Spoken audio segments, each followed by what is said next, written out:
cuidar quando alguém por perto fala frases desse tipo, sabe? Ai, perdeu o colo, né? Vai perder o seu lugar. Se você tá perto, se você escuta, fala, não, ele não perdeu o lugar dele sempre vai estar lá.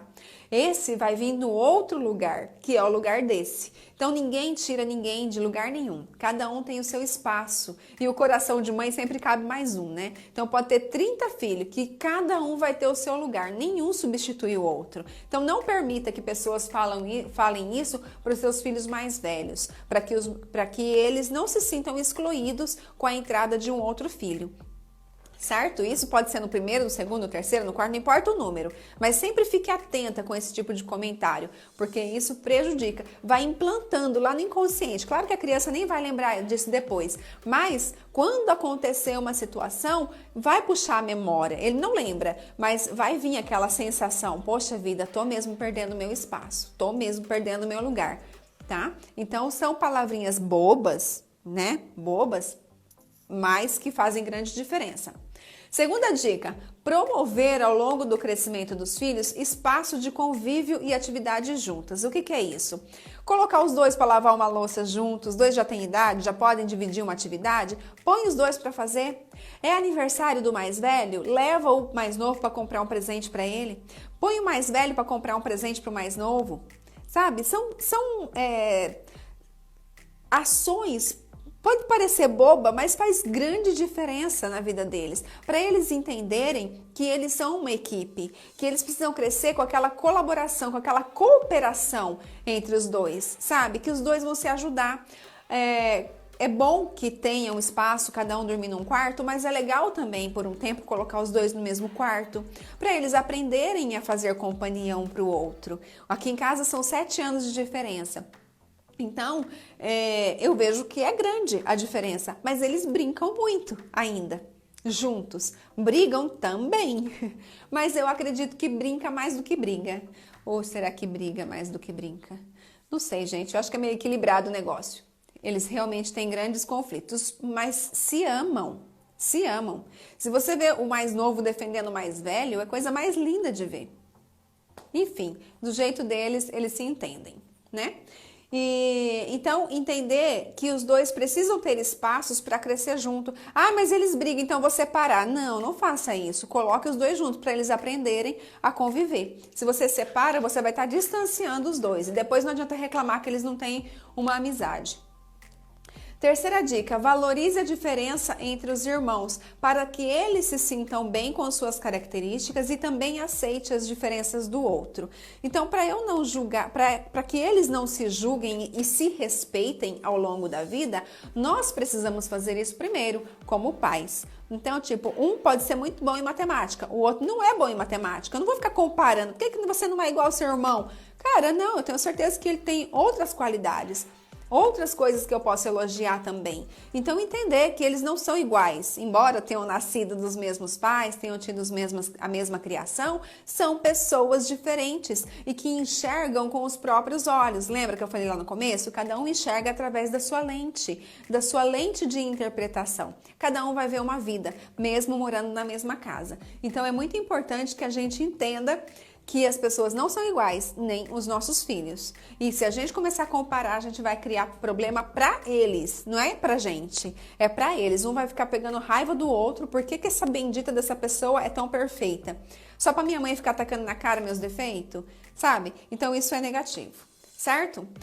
Ajude seus filhos a identificar os sentimentos em relação ao irmão. Muitas vezes, o nosso filho traz pra gente um problema que pra ele tem uma dimensão imensa. Mas pra gente é tipo, não acredito que você tá brigando por causa disso, né? Mas se a gente não pode demonstrar pra ele que pra gente aquilo é pequeno, porque pra ele é grande. Então a criança chega com muita raiva perto de você, pergunta pra ele por que você tá com raiva. Ele vai falar. E normalmente ele tem um motivo pra estar com raiva do irmão. Então você olha e fala, tá bom, nossa, realmente, se fosse comigo, eu também teria ficado com muita raiva. Mas o que a gente pode fazer para resolver isso?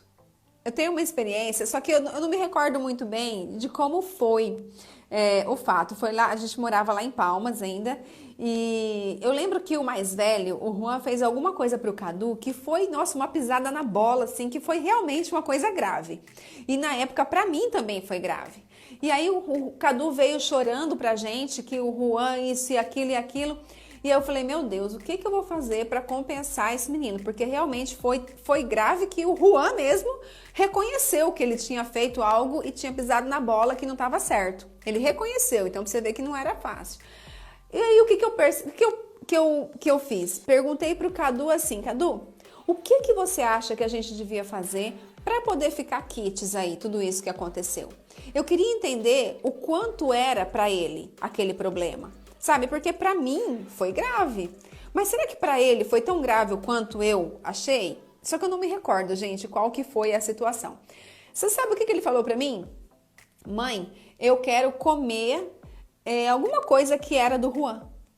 E daí ficava Kids.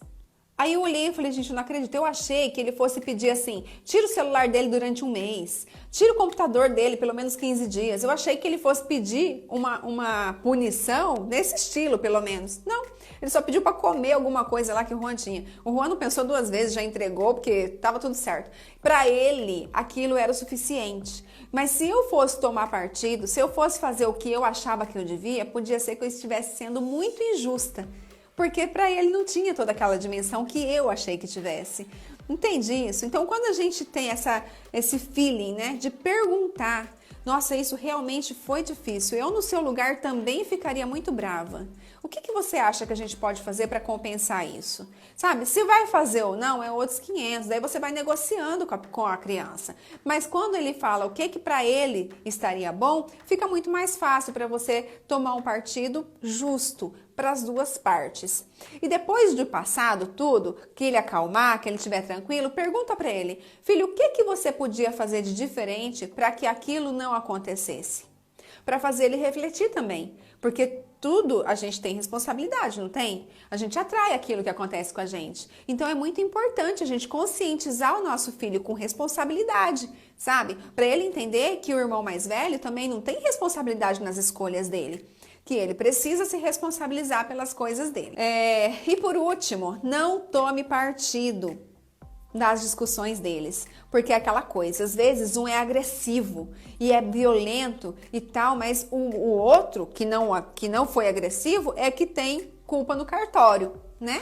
Então sempre, gente, sempre aquela coisa, meu pai sempre falava, dois não brigam se um não quer. Então se um provocou, o outro aceitou aquela provocação. E aí aconteceu a discussão. Eu não estou dizendo que não tem um que sempre é mais terrível. Tem, sempre tem um que é mais cutuca as feridas, que, né, faz coisa que enche o saco mesmo, normalmente para chamar a atenção.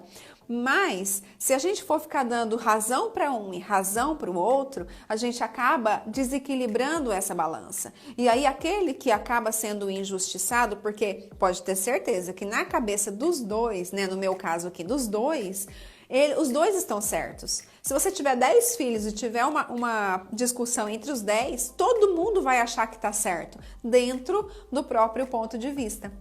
Então, se a gente consegue ficar neutro e tentar levar na maior tranquilidade possível, deixar com que eles resolvam, é a melhor coisa que a gente pode fazer. Ou então, se for o caso, não é grave, eu preciso punir, puna os dois. Ou então, faz igual eu fiz, chama aquele que está chorando, entenda o que está acontecendo, escute as duas partes para você poder tomar um partido. Mas quando você começa a escutar as duas partes, você já começa a ver que ninguém teve culpa, que tá todo mundo certo e tá tudo certo, né? Que eles conseguem sim se entenderem da maneira deles, que a gente não precisa intervir tantas vezes, não. Acontece alguma coisa, eu não gostei, eu não preciso chamar a atenção do outro na frente desse.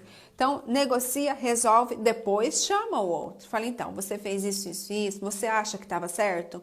Você acha que podia ter sido diferente? Você não acha que se tivesse agido assim, assado, teria dado um resultado melhor? Sabe, gente, a gente precisa desenvolver um jogo de cintura e uma sabedoria para que os nossos filhos cresçam unidos. Porque essa questão do relacionamento dos filhos tem, sim, muito a ver com a maneira como nós, pais, conduzimos a história.